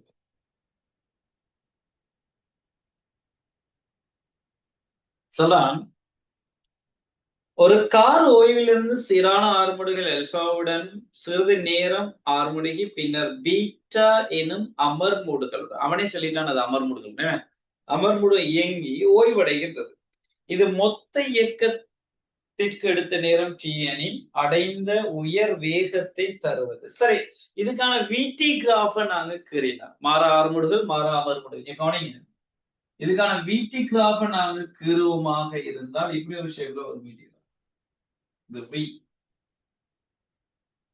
meter second minus 1 ல கலப்போம் இது டைம் செகண்ட்ல கலப்போம் சரி இங்க கவனி இதுல முதலாவது துண்டு 6 முடுக்குது படித்தல் அந்த டைம் இவர் என்ன செய்வார்னா ஒரு உயர் வேகத்தை பெற்று திரும்ப அமர்முடிக்கு ஓய்வு போறார் இவ்வளவுதான் அதுல கதைக்கப்பட்ட கதை அதே நேரம் இந்த ஆறுமுடுகளோட பயணிச்சிருக்கிற இந்த நேரத்தை T1 என்றும் இந்த நேரத்தை நான் T2 எடுத்தால் எங்களுக்கு ஒரு தரவண்டு தரப்பட்டிருக்கிறது மொத்த நேரம் என்ன T1 பிளஸ் T2 யாருக்கு சமன் Tக்கு சமன் எங்களுக்கு தெரியும்டா வேக நேர வரைவிட படித்தரு tan θ யார தருவாருண்டா ஆறுமுடுகளை தரும் எனவே இங்கிருக்கிற இந்த கோணத்தை நான் θ1 என்று எடுத்தால் tan θ1 சமன் v into T1 என்று வரும் v into T1 விளங்குதா பட் இந்த படித்தரனை நம்ம என்ன எழுதிட்டோம் ஆல்பா எடுத்துட்டோம் இதுதான் v into T1 க்கு சமன் அப்ப T1 சமன் V over alpha எழுதலாம். எழுதலாம். அதே போல நான் இந்த கோணத்தை T2 எடுத்தால் அது படித்திறன் மைனஸ்ல வரப்போகுது. பட் அவன் சொல்லிட்டான் அமர் முடிவுன்னு சொல்லிட்டான். நேரடியா நீங்க எடுக்கலாம். அப்ப tan θ2 சமன் V over T2 வரும். V over T2. பட் இதுக்கு பதிலா பீட்டா சமன் y இன் கீழ் T2 T2 சமன் y இன் கீழ் பீட்டான்னு வரும். V இன் கீழ். எனவே பாருங்கடா இந்த T1க்கு பதிலா பிரதிட்டா v இன் கீழ் ஆல்பா சக y இன் கீழ் பீட்டா இது சமன் T.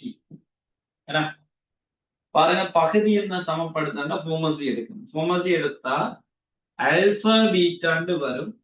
இந்த இடத்துல v இன்டு பீட்டா சக v இன்டு ஆல்பா சமன் T. v நாங்க பொதுவா எடுத்தா ஆல்பா பிளஸ் பீட்டா கீழே ஆல்பா இன்டு பீட்டான்னு எழுதலாம். இது சமன் T. எனவே v சமன் ஆல்பா இன்டு பீட்டா இவரை கொண்டு பெருக்கி விடுங்க, இவரை கொண்டு பிரிச்சு விடுங்க. Alpha plus beta into T வரும். எத்தனாவது ஆன்சர் பொருத்தமானது? இரண்டாவது ஆன்சர் பொருத்தமானது. எஸ், இந்த கேள்விக்கு இரண்டாவது ஆன்சர் பொருத்தமானது. சரி, அடுத்த கேள்வியை பாருங்க. 15வது கேள்வி. டியூப்ல இருக்கிற 15வது கேள்வியை பாருங்க. பிடிச்சுக்கலாம், இவ்வளவுதான் அதுல இருக்கிற கருத்து. 16 கிலோமீட்டர் உயர் கிடைவீச்சை அடையக்கூடியவாறு பீரங்கி ஒன்றால் சுடப்படுகிறது எனின் பீரங்கி கொண்டிருக்க வேண்டிய வேகம் என்னன்னு கேள்வி. u ஏன்னா எம்மளே தெரியும் இது நேரடியாக எரியத்துல வருது, நேரடியான சமன்பாடு. வீச்சம் அவன் சொல்லிட்டான் 16 கிலோமீட்டர் உயர் கிடைவீச்சு. சரி, கவனி, ஒரு துணிக்கை எரிய பாதையில தீட்டா கோணத்துல யூங்கிற வேகத்துல எரியும் போது இந்த ரேஞ்ச் ஆர் மேக்சிமம் எப்ப வரும்டா அந்த தீட்டா வந்துகிட்டு 45 பாகையில். ஏன்னா தீட்டா வந்துட்டு 45 பாகையில் இந்த ஆர் மேக்சிமம் எப்படி கதைக்கப்படும்? ஆர் மேக்சிமம் வருவாரு யூவர்க்கமோவ ஜியால தரப்படும். யூவர்க்கமோவ ஜி. அவன் ஆர் மேக்சிமம் சொல்லிட்டான் 16 கிலோமீட்டர். 16 கிலோமீட்டருங்கிறது 16 தர 13 மீட்டருக்கு சமன். இது சமன் u வர்க்கம் ஓவர் ஜிக்கு பதிலா 10 வரும். எனவே u வர்க்கம் சமன் 16 தர 14 எழுதலாம். எனவே u சமன் வர்க்கமூலம் 16 தர 14. 16 வெளியால வந்தா 4, 14 வெளியால வந்தா 100. என்ன வருவாரு? 400 மீட்டர் செகண்ட் மைனஸ் 1. இதெல்லாம் ஞாபகம் இருக்கும். எம்சி கேள்வி செய்யக்க இயக்க சமன்பாடு போட்டு நிறுவி பாருங்கதையெல்லாம் இங்கே இல்ல. உயர் கிடைவீச்சு ஆர் மேக்சிமம் என்ன நிலையில ஒரு குறித்த வேகத்துக்கு அதுல கவனமா இருக்கும். குறித்த ஒரு வேகத்துல ஆர் மேக்சிமம் எப்ப வருவாருங்கிற கதையில கவனமா இருக்கும். இதுதான் எங்கட 15வது கேள்விக்கான ஆன்சர். 2வது விடை பொருத்தமானது. 2வது விடை இதுக்கும் 2வது விடை பொருத்தமானது. எங்கட 15வது கேள்வி. அந்த 2 கேள்வியை தெளிவாக அதை விளங்கிக்கோணும். அங்க இருக்கிற கதைகள்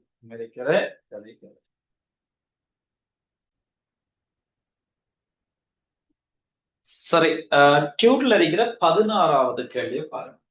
டியூட்ல இருக்கிற 16வது கேள்வி ஷேன்ல விளங்கிக்கோணும். திரும்ப கேள்வி இப்படியான கேள்வி வந்தா இனிப்புல விடப்படாது.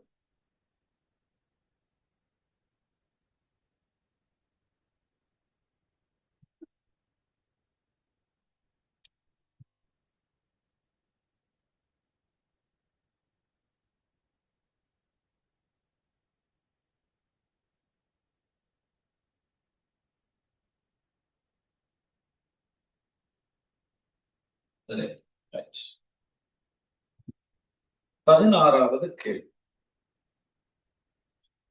16வது கேள்வி வாசிக்கிறதுக்கு முன்னால நானும் சின்ன ஒரு தகவல் ஒன்றை கதைச்சுக்கிறேன். அதாவது சமகாவிகள், இரண்டு காவிகள் சமனாக இருக்கிறதுக்கு சில நிபந்தனைகளை அவர் பூர்த்தி செய்யணும். இரண்டு காவிகள் சமகாவிகளாக, இரண்டு காவிகள் சமனான காவிகளாக இருக்கணும். இரண்டு காவிகள் சமகாவிகளாக, சமனான காவிகளாக இருக்கணும். நல்லா கவனிச்சுக்கணும். இரு காவிகள் சமகாவிகளாக இருப்பதற்கு, சமகாவிகளாக இருப்பதற்கு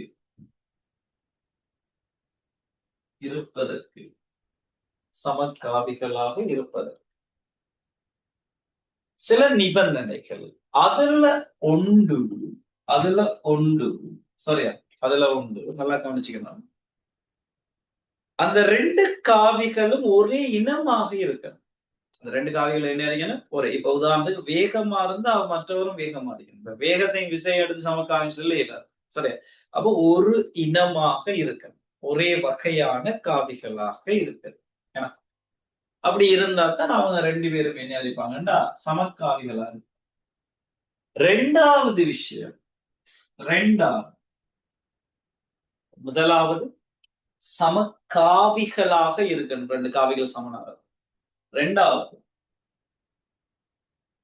அந்த ரெண்டு காவிகளும் ஒன்றுக்கொன்று சமாந்தரமாக இருக்கணும். அடுத்து என்னது? சமகாவிகளாக இருக்கணும். ரெண்டாவது விஷயம், அந்த காவிகள் ரெண்டும் ஒன்றுக்கொன்று சமாந்தரமான காவிகளாக, சமாந்தர காவிகளாக இருக்கு. அதே நேரம் பருமன்லையும் சமனாக இருக்கணும். பருமன்ல என்ன அறிக்கணும்? சமனாக இருக்கணும். இப்ப உதாரணத்துக்கு ஏக்கமா பிங்கிற காவிகளா இருந்தா ரெண்டு காவியும் ஒரே இனமா இருக்கணும். அடுத்தது ஏபி சமாந்தரம் பி ஆக இருக்கணும். mod of A காவியும் mod of B காவியும் பருமன்ல என்ன அறிக்கணும்? சமனா இருக்கணும். பருமன்ல என்ன அறிக்கணும்? சமன். அதே நேரம் ஒரே போக்குடையதாக இருக்கணும்.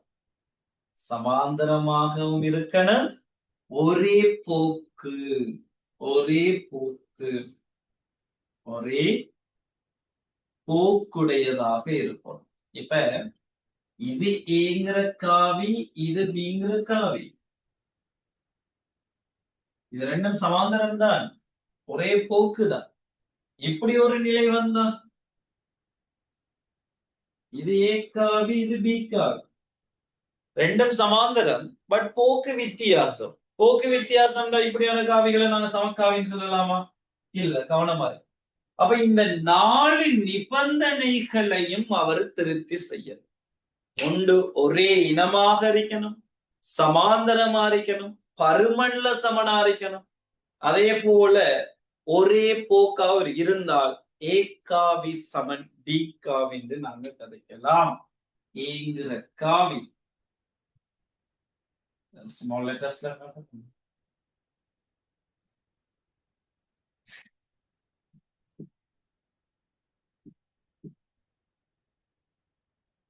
ஸ்மால் லெட்டர்ஸ் சரி. அப்ப ஏங்கிற காவி சமன் பி காவின்னு எழுதலாம். இந்த நிபந்தனையை தேர்வு செய்யும். இது அப்போ ஒரு காவி சமனாக இருப்பதற்கான நிபந்தனை. சரியா? Right, okay. இப்ப கேள்விக்குள்ள வரும். என்ன நடக்குது? அப்ப இரு காவிகள் சமனா இருக்கிறதுக்கு என்ன நிபந்தனை விஷயத்த நாங்க பார்த்துட்டோம். ஞாபகம் வச்சுக்கலாம். இதெல்லாம் பெரிய விஷயம். ஞாபகப்படுத்திக்கலாம். சரி, பாருங்க. ABCDE ஒரு ஒழுங்கான அறுகோணியாகும், அதன் மையம் O ஆகும் தந்திருக்காங்க. சரி, ஒழுங்கான ஒரு அறுகோணி ஒன்று வரையும். சரி, பாருங்க.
சொல்றாங்க ஆகிய விளையுள் காவியை ஏஓ சார்பு, அதாவது ஏபி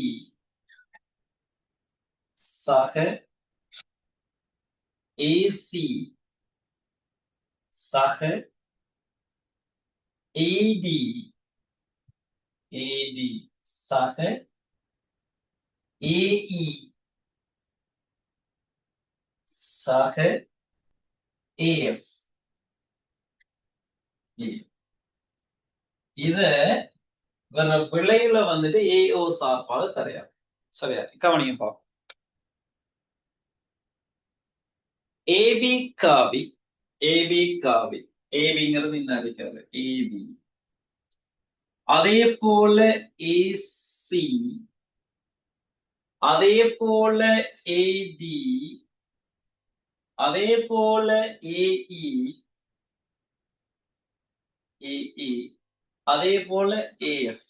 இவங்களோட கூட்டுத்தொகை கேள்வி. கூட்டுத்தொகை கேள்வி. பாருங்கடா, நான் சொல்ற விஷயத்த நல்லா கவனி.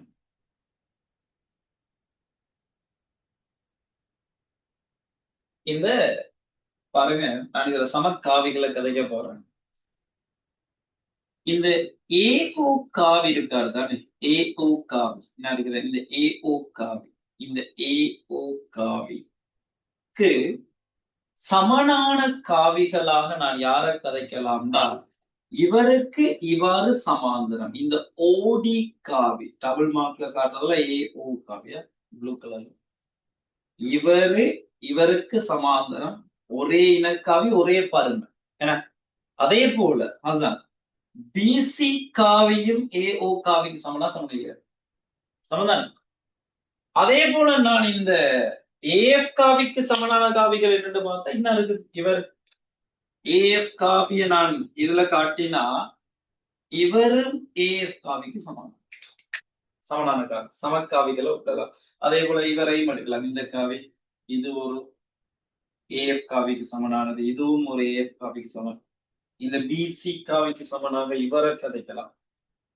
எஃப்இ காவிகள் இருக்கு, தேவையான விஷயங்கள் இருக்கணும். ஏபிக்கு பதிலா இடி. இப்ப நான் எழுத போறேன் கவனிங்க, ஏபி காவி அது அப்படியே இருக்கட்டும், ஏபி சரி, இந்த ஏபி அப்படி இருக்கட்டும், ஏபி அப்படி இருக்கட்டும், ஏபி ஏபி. பட் இந்த ஏசிக்கு பதிலா நான் இப்படி எழுதலாம், ஏசி காவிக்கு பதிலா, ஏசி காவிக்கு பதிலா ஏபி சக பிசின்னு எழுதலாம். எழுதலாம் ஏபி ஏசிக்கு பதிலா ஏபி சக பிசி எழுதலாம். சக ஏடிக்கு பதிலா, ஏடிக்கு பதிலா ஏடிக்கு பதிலா, ஏடிக்கு பதிலா சும்மாவே கதைக்கலாம். ஏஓ சார்பா கதைச்சா ஏஓ சக ஓடின்னு எழுதலாம். எழுதலாம் ஏடிக்கு பதிலா AO சக ஓடின்னு எழுதலாம். AO சக ஓடி. பட் இந்த AO காவி புரிஞ்சு கொள்ளலாமா? AO காவி சமன் OD காவி சமன் BC காவி. வழங்குதா? ஏன்னு இவரு இவரு இவர் இதெல்லாம் சமக்காவி. விளங்குத சொல்லு. ரைட், ஓகே, இருக்கட்டும். சக ஏஇ காவிக்கு பதிலா ஏஇக்கு பதிலா ஏஇக்கு பதிலா ஏக்கு பதிலா எப்படி எழுதலாம்? ஏக்கு பதிலா எப்படி எழுதலாம்? ஏடி சக டி எழுதலாம் தானே? எழுதி பார்ப்போம், சும்மா கலைக்கிறோம். ஏஇடி சக டிஇ. ஏக்கு பதிலா எழுதலாம் ஏடி சக டிஇ காவி. இருக்கட்டும், டிஇ காவி சக ஏஎஃப் காவி. சக ஏஎஃப் காவி. சரியா? பாருங்கடா, இதுல நாம எப்படி கதைக்கலாம்டா, இந்த ஏஓ சக ஓடி பிசி இவங்க 3 பேரையும் கூட்டினா 3 ஏஓக்கு சமன். விளங்குதா? அப்ப இதுல 2 ஏபி காவி இருக்கட்டும். சக 3 ஏஓ சக ஏடிக்கு பதிலா என்ன எழுதலாம்? 2 ஏஓன்னு எழுதலாம். திரும்ப ஏடி பாருங்க, ஏடிக்கு பதிலா 2 ஏஓன்னு எழுதலாம் தானே? 2 ஏஓ சக டிஇ சக ஏஎஃப் காவி. விளங்குது? எனவே இதை கூட்டினா 5 ஏஓ. இப்ப சொல்லுங்க பார்ப்போம். ஏடி காவிக்கு எதிர்காவி டி, ஏபி காவிக்கு. ஏன்னா அப்ப இந்த ஏடில ஒரு ஆளையும் இதுல ஒரு ஆளையும் நாம கேன்சல் பண்ணலாம். கேன்சல் பண்ணலாம் தானே? இப்ப மிச்சம் இருக்கிறது ஏபி காவி சக ஏஎஃப் காவி. ஏபி காவியும் ஏஎஃப் காவியும் மிச்சம் இருக்குது. இப்ப என்ன செய்யலாம்?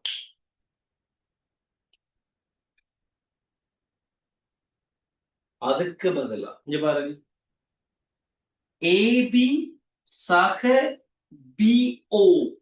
என்னண்டா, ஏஎஃப் காவிக்கு பதிலா ஏஎஃப் காவி சமக்காவி தானே? இவரும் இவரும் சமமி. விளையாடா, இவரும் சமன்.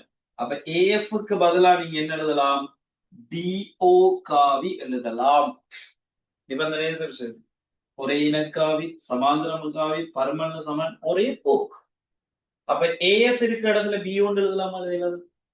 அப்ப ஏஎஃப்க்கு பதிலாக பிஓவை நாங்க பிரதியிட்டால் 5 ஏஓ காவி சக ஏபி காவி சக பிஓ காவின்னு வருது. சரியா?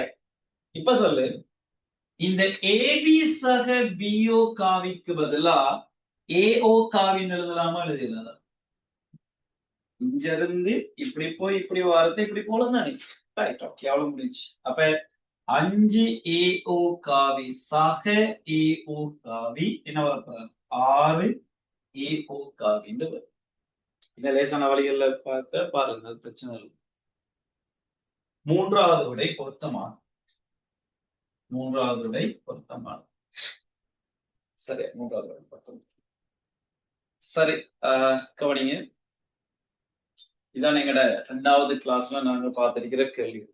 நாங்க என்ன செய்யலாம், அடுத்த கிளாஸ்ல மிச்சம் இருக்கிற கேள்விகளை நாங்க பார்ப்போம். மிச்சமிருக்கிற கேள்விகளை பார்ப்போம். இது எங்களுக்கு தெரியுதா 26 2026 எக்ஸாம் எழுத இருக்கிற ஃபைனல் எக்ஸாம் 2026 எழுத இருக்கிற மாணவர்களுக்கான பேப்பர் கிளாஸ். நான் சொன்ன மாதிரி இந்த வகுப்பு எம்சிக்யூ ஸ்ட்ரக்சர் எஸ்ஏன்ற அடிப்படையில் ஒரு டியூப் மெட்டீரியலா போக்குறாங்க. அதுல டார்கெட் ஃபைனல் எக்ஸாமையும் கடந்து எங்களோட தேர்ட் டேர்மை டார்கெட் பண்ணி இன்ஷா அல்லாஹ் எங்களோட அடுத்தடுத்த நகர்வுகள் இது அடுத்த நகர்வுகள் ரைட். ஓகே, சந்திப்போம் இன்ஷா அல்லாஹ் அடுத்த கிளாஸ் மிச்சமிருக்கிற பகுதிகளோட.